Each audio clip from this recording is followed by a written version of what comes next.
Hey there, Andrea Seydel here. I hope you're doing as good as can be. The word no can be challenging for many people to say, and because it can actually create barriers, it can define limits, it can set boundaries that could potentially harm a relationship or even upset someone close to you, even perhaps. So, however, though, learning how to deliver a positive no that establishes your boundaries, it can really safeguard your time. It can safeguard your values. It can safeguard your mental well being as well. So, no, it does establish these boundaries and it safeguards what it is that's important to you. It safeguards your needs and what it is that you values.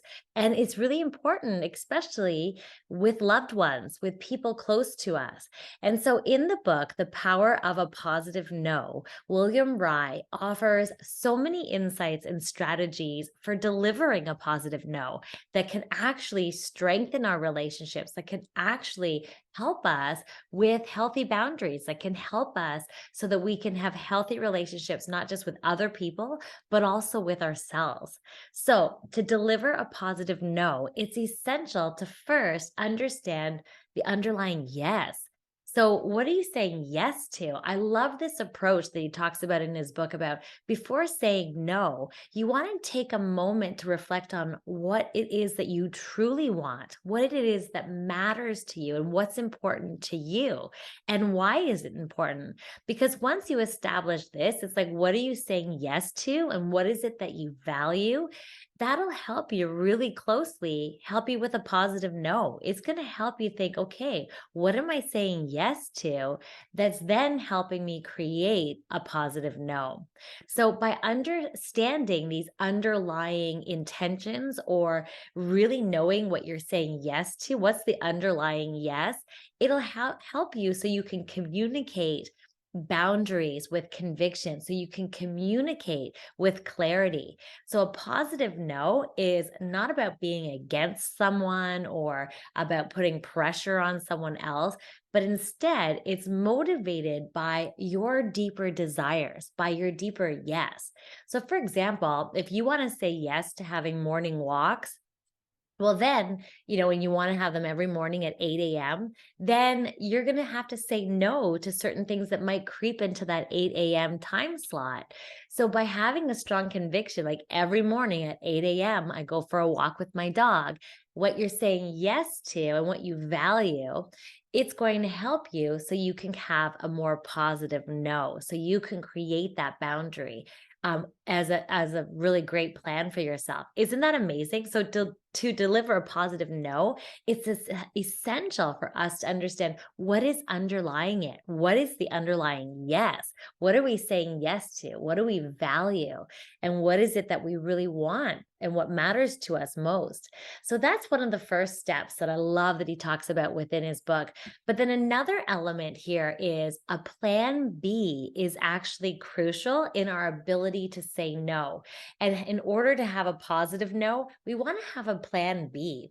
So, this idea of a plan B gives you the confidence to decline a request or to say no to something while knowing that you actually have an alternative solution. So when you have a plan B, you maybe, you prefer obviously not to use a plan B, but if you have a plan B in place, then you're more confident and you're more clear in what it is that you're able to say no to.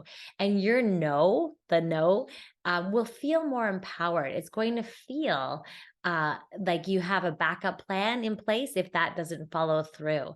So expressing your yes clearly is really, really important. And especially if you are respectfully declining something and then you can communicate your yes, will really help you have a more positive no. I know this sounds crazy. How can we have a positive no? But sometimes saying no doesn't feel too positive. It feels like you're creating barriers or you're creating rules for other people. But really, it's all about respecting yourself. So, a positive no, you want to make sure that you know what your yes is and then express your yes clearly. So, you're basically saying, well, respectfully, I would love to have a meeting at 8 a.m. However, I walk my dog every morning at 8 a.m. So 9 a.m. would be a lot lot better. So having that wonderful clarity on your yes, on what you're saying yes to, will help you create a more positive no. And then the next step to that is having the ability to clearly and respectfully share your yes, what you're saying yes to, because then it'll make people understand what it is, why you are saying no, and what it is that you're wanting for yourself. So this clarity of stating your reasons for declining or stating your reasons behind your no really helps to convey that you're not necessarily rejecting the person. You're just conveying what is important to you and what it is that you're saying yes to. And that person will probably receive your no in a really more positive way. And another suggestion he has in his book is this idea of remember to use I statements.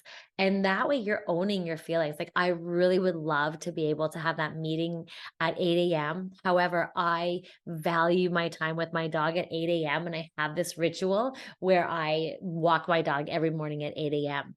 You get the idea. It's a simple boundary, but practicing simple boundaries and expressing what you're saying no to and knowing what your yes is so powerful.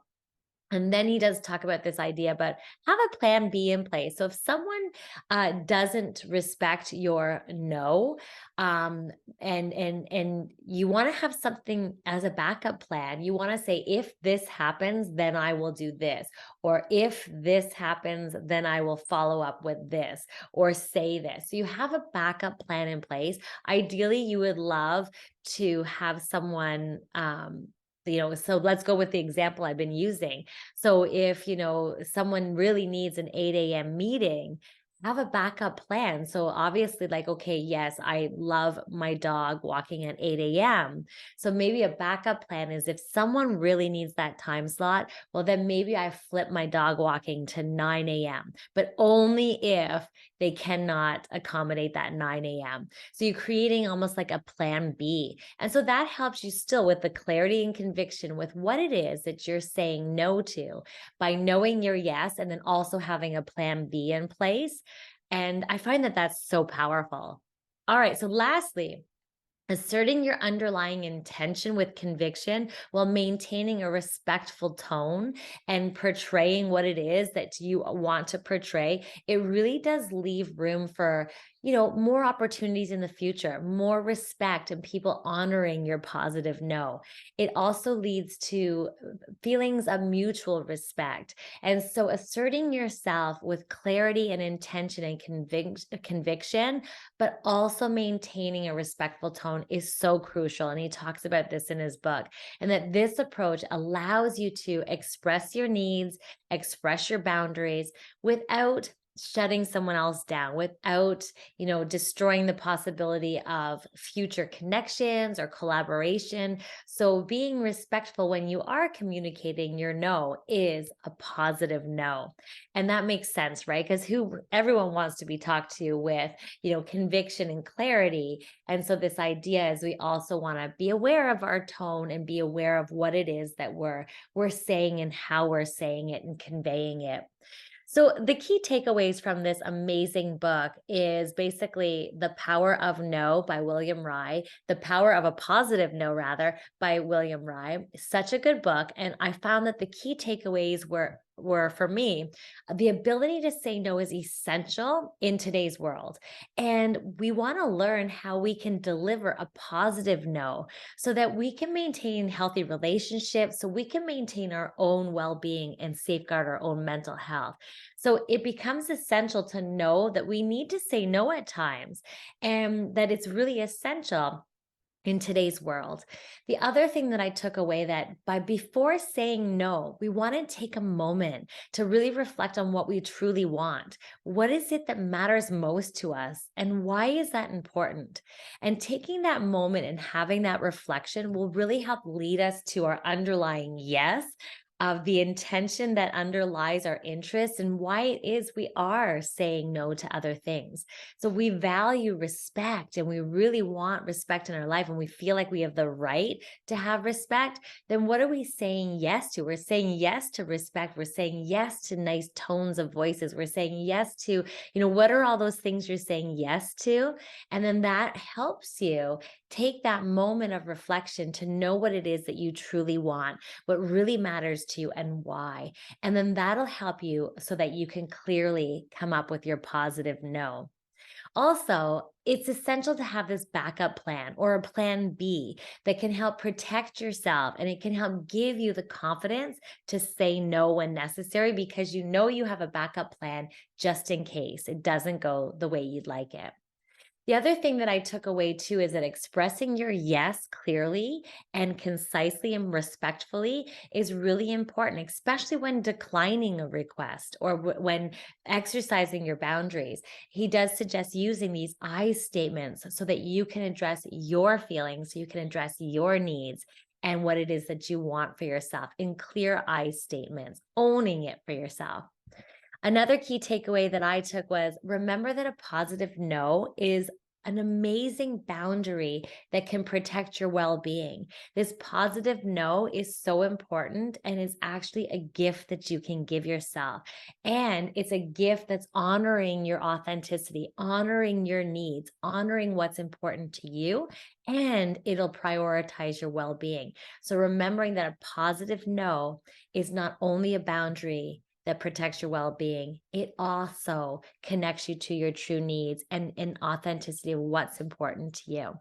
So, in conclusion, this book is so good that we can learn to deliver a positive no, and that it's actually essential to maintain our healthy relationships and our well being. And also, a positive no is all about asserting your boundaries, it's communicating your needs and your boundaries with conviction and clarity, which we absolutely love.